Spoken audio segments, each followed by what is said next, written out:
5, a 6, a 5, 6, 7, 8. Hi everyone, my name is Ariel Caraja, and this is the first episode and season of The Broker's Table, your digestible guide to New York City's real estate market, where we eat a lot of food and we talk a little bit about real estate.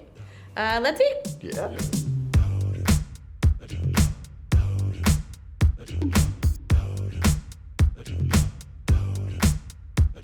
I'm originally from New York City, and I've been a real estate agent for over 9 years now. I'm here today with my trusted colleagues, Joshua, who's been in the industry for over 7 years now, and somehow always manages to remain tan year-round. Alan, who's been in the industry for over 7 years and can basically do deals in his sleep, former NASA employee. And Austin, who was a former agent, been in the industry for 7 years now and is a senior director at Triple Met. Also a former NASA employee. Oh, okay, great. So we're all just Yeah.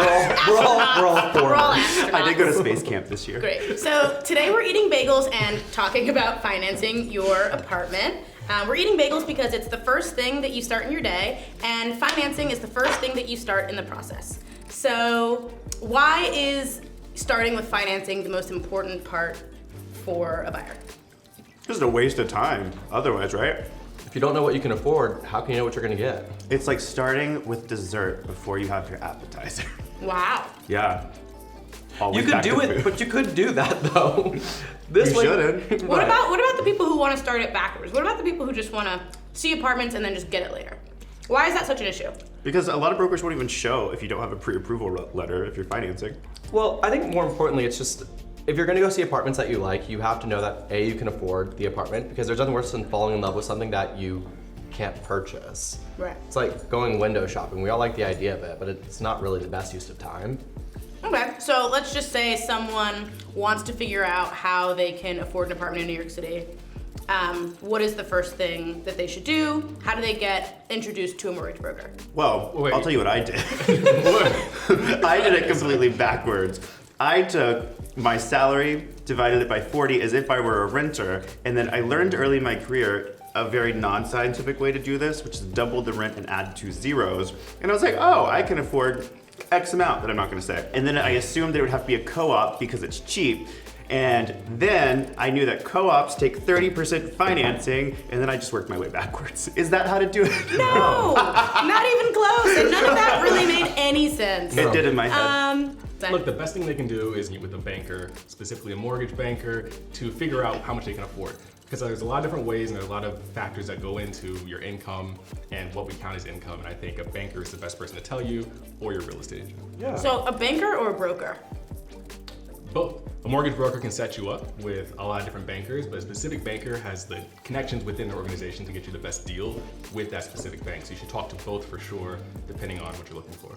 Okay, and so what kind of information do I have to give this mortgage banker or broker?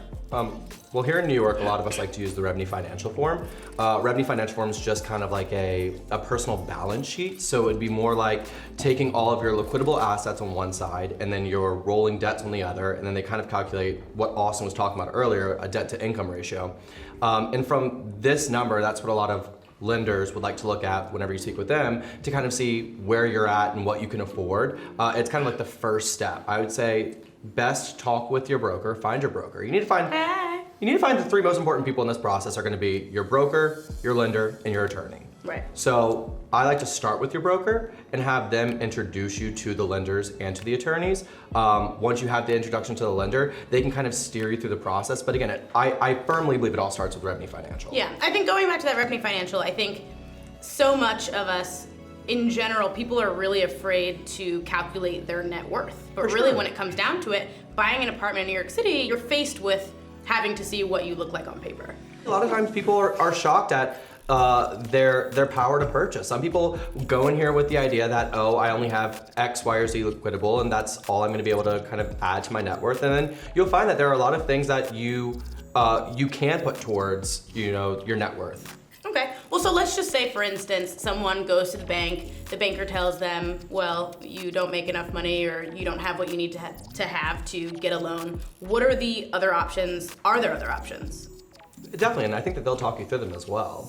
Most times they're not gonna just say, if you have if you're already there, they're not going to stop the process. They're going to want to keep the process going. It's a no for me. Well, look, what we see all the time happening is that people go to the bank and they're surprised at the post-close liquidity option of what they can actually afford. So everybody thinks that New York real estate is like other places in the country. And then they find out that we're dealing with co-ops and condos that require more money than the banks might. So in addition to talking to your banker about what you can afford, your income, and potentially co-purchasing, you definitely want to talk to them about what you can do after you purchase. I mean, I've been doing real estate in New York for so long that it actually just dawned on me recently that the rest of the country pays 3 to 5% down, when in New York City you're paying 20%, if you're lucky, 10%.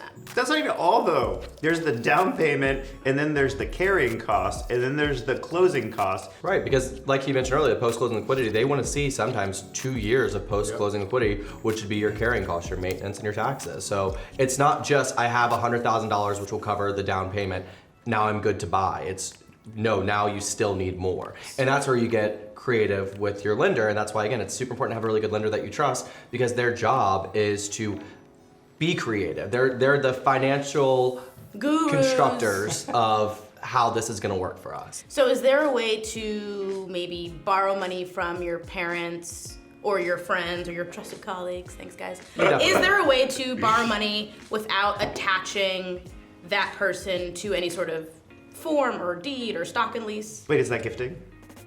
Yes, ding ding ding, you got it. Crushed it. So yeah, gifting is when somebody gives you the money, but they're not attached anywhere. You're just buying the apartment yourself, and they're giving you money without any expectation of being repaid anytime ever. Oh, they don't get it back ever? No, I mean, the idea of gifting is that they don't expect it back. Right, but like they do. So but close like, friends. It's not like I'm giving you this shirt that I got you for your birthday, but I expect you to give it back after. That's a fun game we play, where we buy clothes for ourselves and give it to the other because it doesn't fit. Well, look, also keep in mind, sometimes instead of borrowing actual money, you're borrowing the purchasing power of your parents or your uncle or somebody else in your family. So a recent deal that I did, we had the father was not part of the actual deal, but he was co-signing the loan specifically. And then it wasn't a gift, but we used his purchasing power to boost her up to allow her to actually purchase the apartment of her dreams. So the bank knows that the parent or the friend is involved, but does the building eventually know, or the co-op board, or anybody else know in the transaction that the parent is attached? Everyone else has to know. They have to. I mean, with the amount of paperwork that you supply for a board package, which we will talk about later, I mean, there's no way for them to not know, and you have to be really honest about stuff like that. None of that stuff can be hid from a board going down the line. But this is again why I think it all comes back to, if you want to understand the best place to start, it's getting in touch with a lender who you know and who you trust, because their job, like you said, is they're incentivized to make sure that if you have any possibility to purchase, they've explained it to you so in depth, because they can't get creative and then it not show later, because everything that you, when purchasing, everything that you own, you will show. So bank statements, you're not just showing first cover page, you're showing, if it says page 1 of 9, you're showing page 1 through 9, including 9, which says blank page. Like, they want it all. And Josh, it's actually good practice too, because a lot of people get pissed off at the board package showing that paperwork. So getting practice with that with the mortgage lender from day one, first step, will set you up to be